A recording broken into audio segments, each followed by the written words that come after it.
I still remember the night it happened. The smell of the river. The way the air felt, thick, almost like it was watching us. And the scream. I don't think I'll ever forget that scream. There was a boy in our village named Rafiq. He was poor. Not just the kind of poor where you have to skip meals, but the kind where you don't even dream of better days because you know they won't come. His father had died when he was young, and his mother was too sick to work. He spent his days fishing, trying to bring something home. Most days, he came back with nothing. One night, I found him sitting alone by the river, throwing pebbles into the water. His face was tired, his clothes torn. Why do the gods hate me? Rafiq muttered, not looking up. I sat beside him. They don't hate you.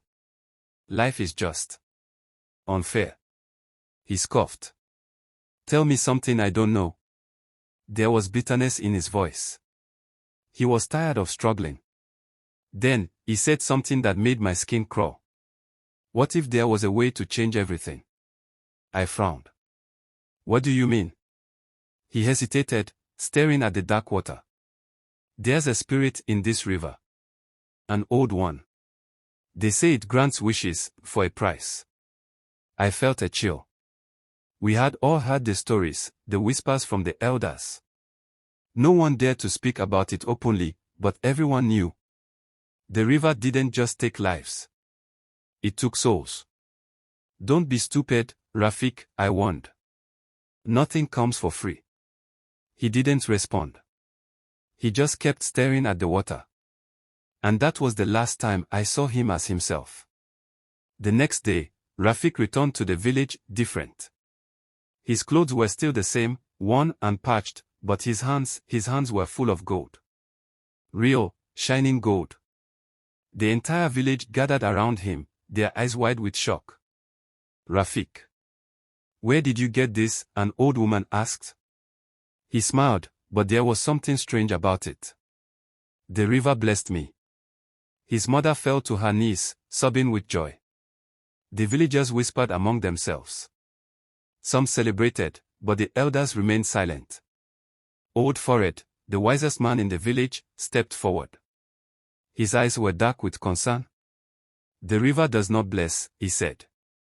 It takes. But Rafiq only laughed. You're just an old man with old fears.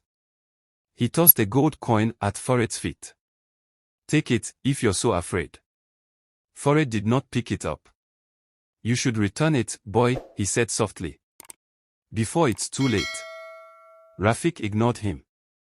At first, life was good. He built a house bigger than any in the village. He wore fine clothes. He shared his wealth, handing out gold like it meant nothing. But something was off. He stopped sleeping. His hands twitched when he thought no one was watching. And sometimes, late at night, villagers heard him talking to someone even when no one was there. One evening, I found him by the river again. His shoulders were stiff, like he was afraid to move. Rafiq. I called. He didn't turn. He didn't even blink. Then, in a voice that barely sounded like his, he said, "They want more."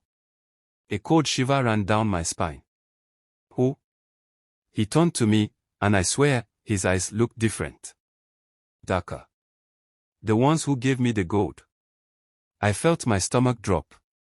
What did you do? His breathing was shaky.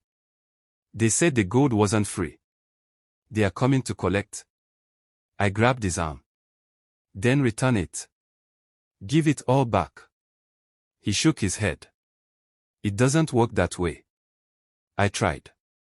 They don't want the gold back. Then what do they want? I whispered. His voice was barely audible. Me. That night, the village woke up to screams. I ran out and saw Rafiq's mother on the ground, sobbing. They took him, she cried. They took my son. We searched all night. By morning, we found his footprints leading to the river, but no footprints coming back.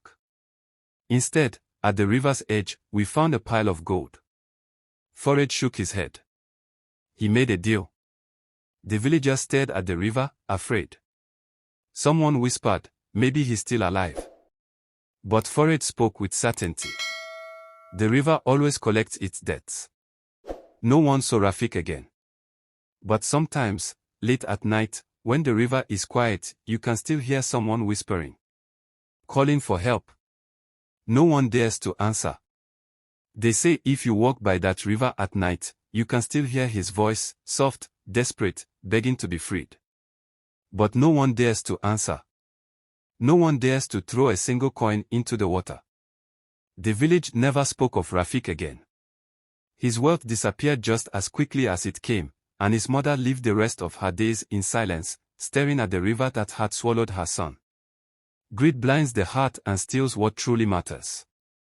Rafiq thought gold would bring him happiness, but in the end, it cost him everything, his peace, his family, and even his soul.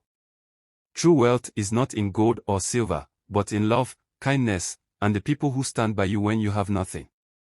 Would you trade your soul for gold? Some deals can never be undone. The choice is yours.